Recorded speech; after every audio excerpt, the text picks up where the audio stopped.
Hi, my name is Dr. Joe Uziel of the Israel Antiquities Authority.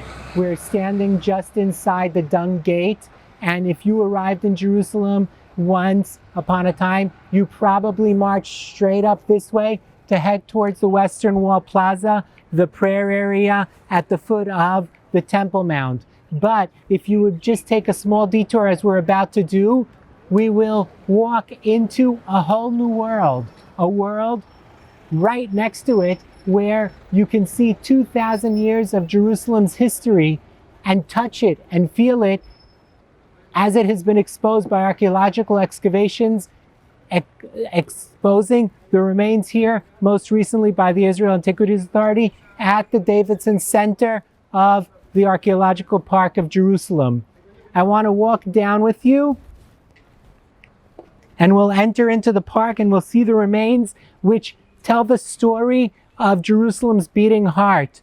2,000 years ago, the Temple Mount constructed in the same form that we see it today, and it has continued to be the beating heart over those 2,000 years, and the remains exposed in our excavations and conserved by our team of specialists ongoing right now will be able to tell this story for thousands of years to come, hopefully. As we enter the park, we see remains spread around of different walls, of different architectural remains. You can see the fine care taken in carving out these remains, some of which date 2,000 years back, and you can see the fine workmanship which tell the story of how important this area is. Because just as you go to the Western Wall Plaza and the prayer area there, you are looking at the walls of the Temple Mount. We are looking at the southwestern corner of the Temple Mount, and if we would have arrived in Jerusalem 2,000 years ago, we would have walked right at the foot of that area and entered the temple in order to take part in the festivities which occurred here 2,000 years ago.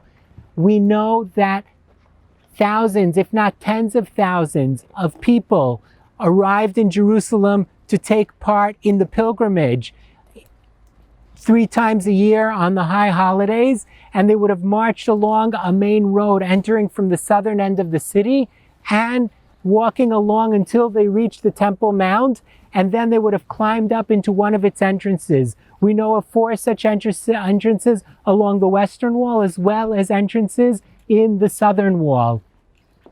And as we get closer to them, you start feeling that you're taking part in this same procession that began so long ago.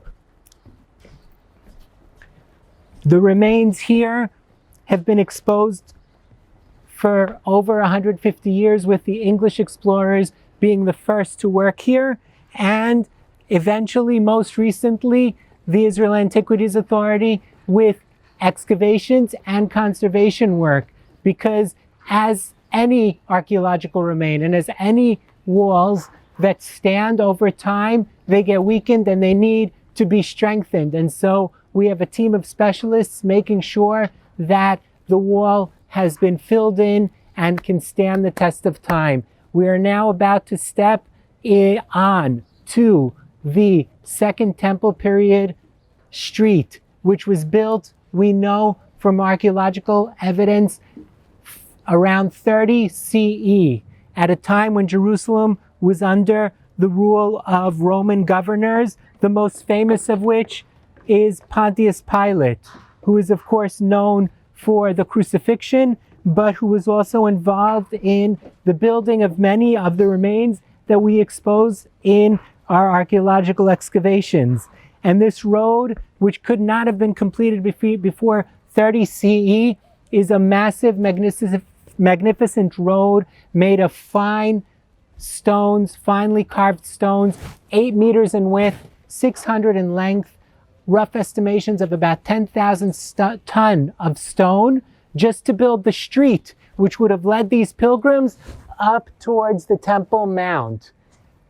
This street had a very short life, because in 70 CE, the Romans destroy Jerusalem. And when they do, they destroy it very fiercely, and they knock down much of what was up on top on the Temple Mount, and it falls down onto the street, covering over. One of the most interesting stones is this stone right here with a Hebrew inscription, which describes that on the corner of the Temple Mount, when the Sabbath was over, someone would stand and blow a horn, a shofar, in order to announce that Shabbat, the Sabbath, had finished, and we are now entering into the week. Many of the other stones tell different stories. For example, if we look at this stone of the street, we can see the ridges in between. This is a drain in order to drain rainwater which fell on the street.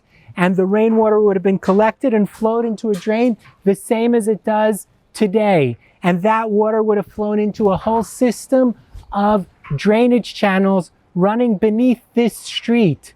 Now, this street was alive and kicking 2,000 years ago. And it wasn't just a pathway, but it had things on either side. And on this side, we can see the Western Wall, the Temple Mount. And on the other side, we see the openings, the shop openings that would have held shops in order for people arriving in the city to be able to buy things, food, water, change money, and so on and so forth. But specifically, I want to stop right here at this spot, because at this spot, I'm standing in the sun. But 2,000 years ago, I would have been in the shade created by a large stone arch known as Robinson's Arch.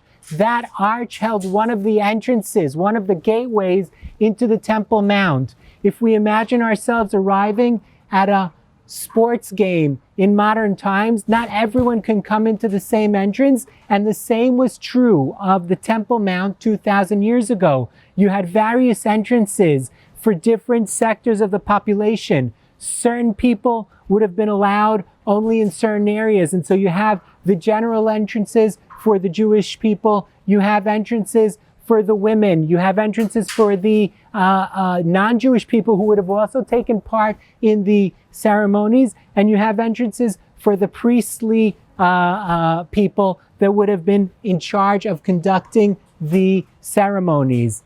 But all this is very, very short-lived, and in 70 CE, this huge pile of stones that you see behind me are the remains of the collapse of both the upper parts of the Western Wall and the arch itself, which came slamming down onto the street when the Romans destroyed the city after 4 years of rebellion by the Jewish people. Despite this destruction, many of the remains, because they were so finely built, remain standing to this day. And the most outstanding of these remains is the walls of the Temple Mount, which is the beating heart of the city from 2,000 years ago and running all the way up to modern times with the Temple Mount on top of them. And these walls are now currently under the conservation of the Israel Antiquities Authority, who have been using the most cutting-edge technologies in order to monitor each and every stone that is on this wall, regardless of the period, and basically give it its own ID number. And through this ID number, they map the different situation of each stone and know what to do in order to preserve it and conserve it for future generations.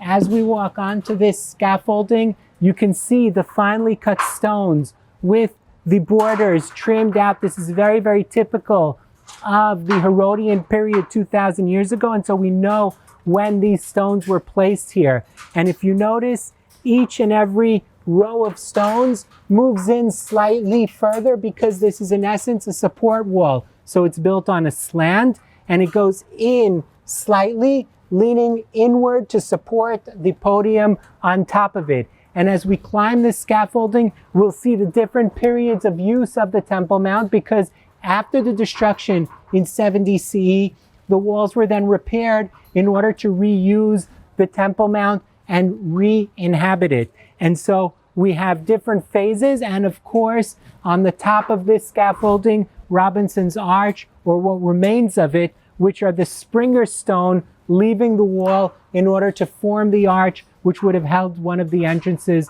into the Temple Mount.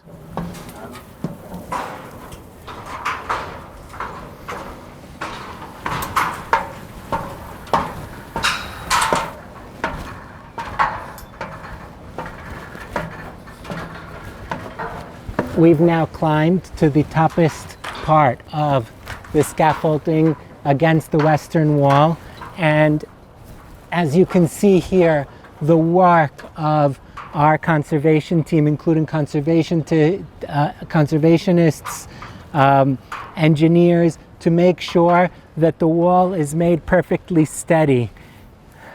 You can see the filling in between the stones to hold everything up so that nothing can collapse, and so that this remains to be seen for another 2,000 years. I must say, as an archaeologist, this is a very exciting moment for me personally, because right now I am touching the Springer stone of Robinson's Arch. Robinson's Arch, one of the arches which held an entrance to the Temple Mount. And you need to imagine to yourselves that right here was one of the entrances, one of the gateways into the Temple Mount 2,000 years ago, where people would have entered, arriving in Jerusalem, climbing along the street that we spoke about, and entering here to take part in the festivities on the Temple Mount. And as an archaeologist working here for 10 years, I've been waiting for this moment where I can touch Robinson's Arch, which hasn't been touched for 60 years. So this is a very, very exciting moment, and I hope that when it's made possible that you can come out and see the work being done and touch the stones that are being preserved by the Israel Antiquities Authority.